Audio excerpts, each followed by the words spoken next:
오늘 본문은 마을에서 보여지는 사건이 크게 두 가지로 구성되어 있습니다. 첫 번째는 군대 귀신 들린 사람이 귀신이 나가고 제정신으로 돌아온 사건이고요. 두 번째는 그 귀신들이 돼지떼에게 들어가는데 이 돼지들이 다 떼죽음을 당함으로 인해서 마을 사람들이 예수님을 그 마을에서 내보내게 한 사건으로 이루어져 있습니다. 먼저 군대 귀신 들린 사람의 사건을 함께 들여다봅시다. 예수님께서 제자들과 갈릴리 맞은편 거라사인의 땅에 들어가셨습니다. 이방인 지역이에요. 유대인들이 가지 않는 곳인데 예수님은 제자들과 함께 풍랑을 건너서 닿은 그곳입니다. 뭔가 풍랑을 건넜다고 하는 것은 좀 더 높은 차원의 어떤 주님에 대한 신뢰를 요구하는 그 과정을 지났다고 볼 수 있어요. 그러므로 좀 더 높은 수준의 하나님 나라가 펼쳐지는 기회가 열렸다라고도 볼 수 있습니다.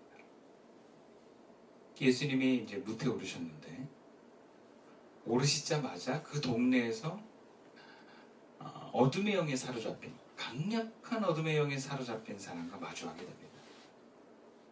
근데 그 사람은 오래전부터 본문의 표현에 의하면 옷을 입지도 않고 집에서 있지도 않고 무덤에, 여러분 이 당시 무덤이라는 상징적인 의미는 사람들이 거하지 않는 그런 죽은 땅, 어둠의 어떤 죽은 영들이 가득한 그런 곳에 살고 있었다.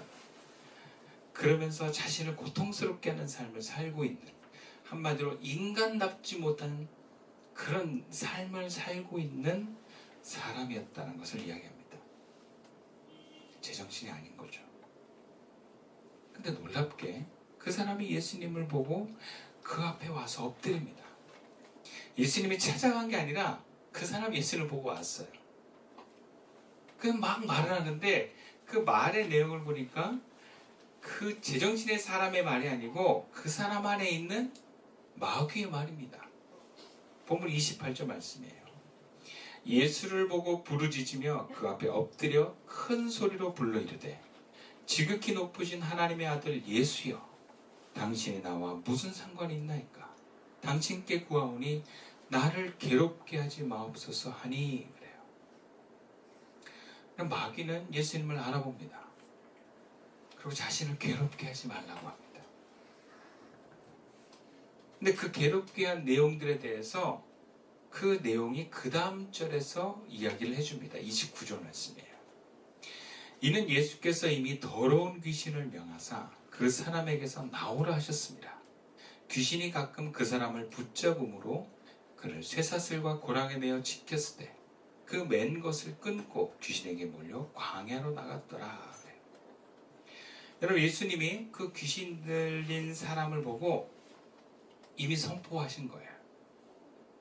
그 사람에게서 붙어있는 그 어둠의 영들을 향해서 나가라! 하고 말씀을 하신 거예요.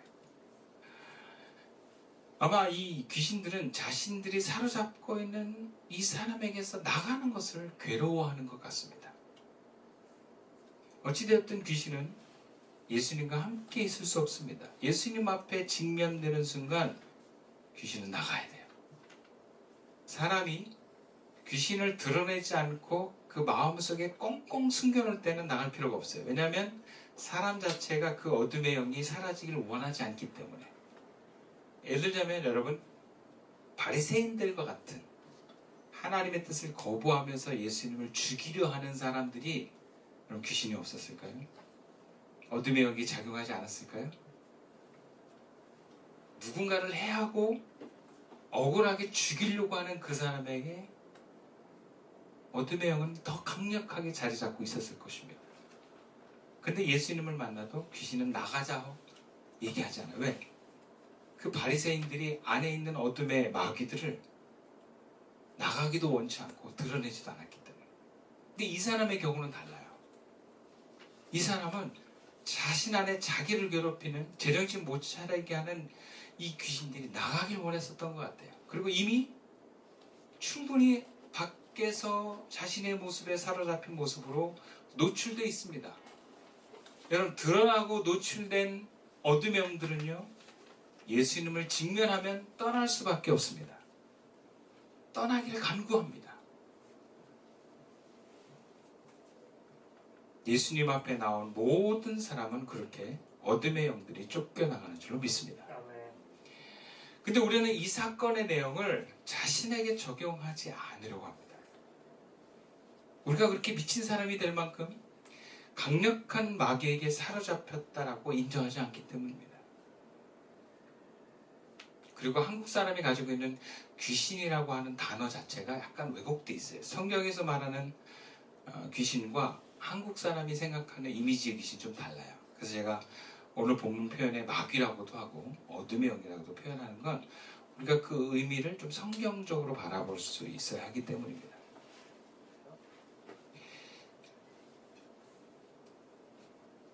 어쨌든 우리는 이렇게 강력한 어둠의 영에 사로잡힌 문제는 내 문제는 아니다라고 생각할 수 있어요.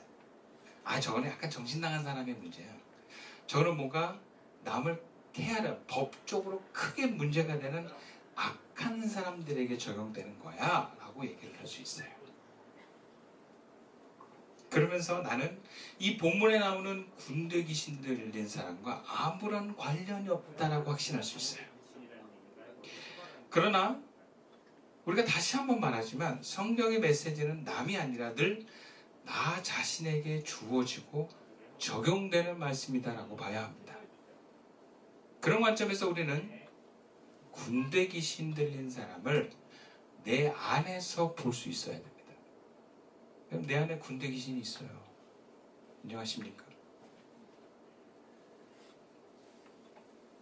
그렇다면 우리 안에 어떤 모습이 바로 이런 군대 귀신 들린 사람이라고 할 수 있을까?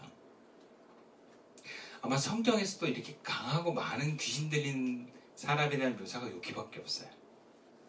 오늘 마태, 마가복음에서 동일하게 이제 기록이 되고 있는데 본문에서 그의 강력함에 대해서 이렇게 얘기합니다. 쇠사슬과 쇠고랑으로 단단히 묶었어도 그걸 부숴버리고 끊어버릴 만큼 강력하다. 구체적으로 그 귀신을 향해서 예수님이 물으자 그 귀신이 이름이 뭐라고 그러냐면 군대다라고 그래요. 군대. 여기서 군대는 헬라어로 레기온이다 그래요. 레기온.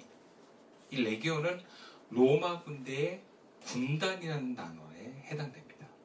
근데 한 군단은 보통 2,000명에서 많게는 6,000명의 군인이 소속돼 있고 보병만 그렇고요. 기병은 120 기병 이상이어야 됩니다.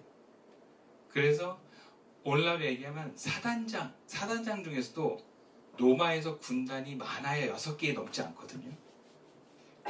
그러니까 얼마나 많은 최고의 그 조직이 바로 군단 레기온이에요. 그러니까 본문에서 많은 숫자의 귀신이라고 했을 때 얼마나 많은 귀신이 들어가 있는가를 묘사하고 있는 거예요. 드러난 귀신 중엔 최고라고 볼 수 있어요. 그렇다면 이 내용을 우리 자신에게 적용할 때 여러분 우리 안에 가장 강력하고 저항이 센 근원적인 어둠의 영이다. 이렇게 정의할 수 있어요. 마침 우리 교회에서 어저께 만날 기도회를 하는데 오늘 본문과 조금 비슷한 저마다 아주 강력하고 근본적인 자신만의 저항의 내용들을 얘기하게 될 수 있었어요. 이렇게 나눠도 되겠는지 모르겠지만 어떤 분은 나는 이 죄인이나 악한 사람을 긍휼히 여기기가 너무 힘들다. 강력한 율법주의가 자리 잡고 있다. 이렇게 얘기를 하더라고요. 또 어떤 분은 나는 지금까지 모든 선택에 가장 영향을 미치는 뭔가 자랑하고 싶은 마음이 근본적으로 자리 잡고 있다. 이런 얘기를 하더라고요. 저 같은 경우는 제가 어제 기도를 했을 때 저는 제 안에 성공에 대한 야망이 강력하게 자리 잡고 있더라고요. 뭔가 완성도를 높이고 성공을 위해서 뭔가 집단을 부흥하거나 혹은 성공적인 그 모습으로 만들기 위해서 원하는 강력한 욕구가 제 안에 있더라고요. 그게 주님의 마음은 아니거든요. 다 자기가 존재를 확인하고 뭔가 안정적임을 취하기 위해서 선택한 마음들입니다. 이런 내면의 근원적인 어둠의 모습들이 특히나 그것을 성취하지 못하고 잠재되었을 때는 알게 모르게 큰 힘을 발휘합니다.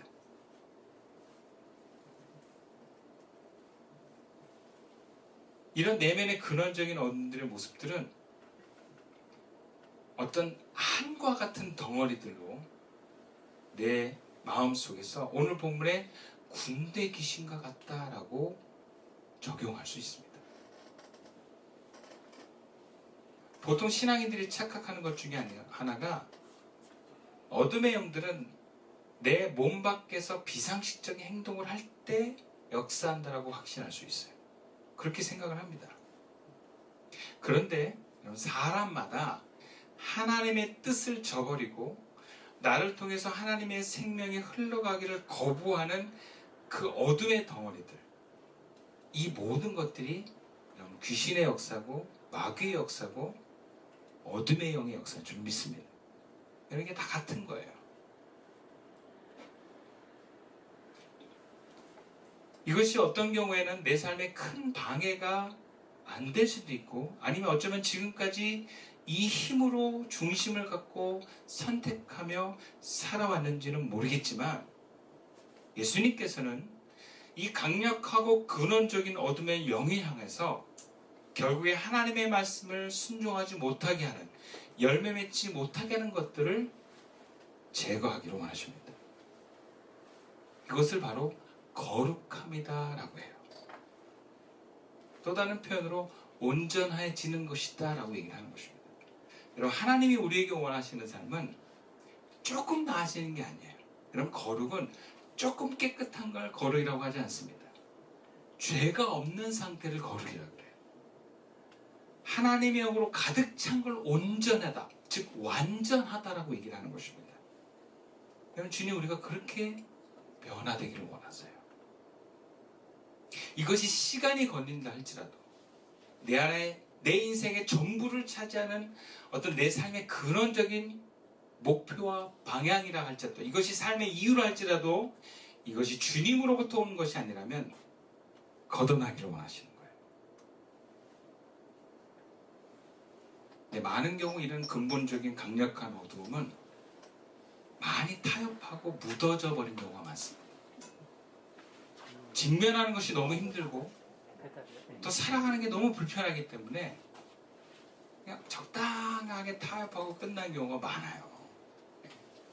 신앙생활도요, 어느 정도 이렇게 열심히 예수님의 뜻을 행하다가 어느 순간부터 나 여기까지, 난 더 이상 나가지 않을래요 라고 중단하는 경우가 많아요.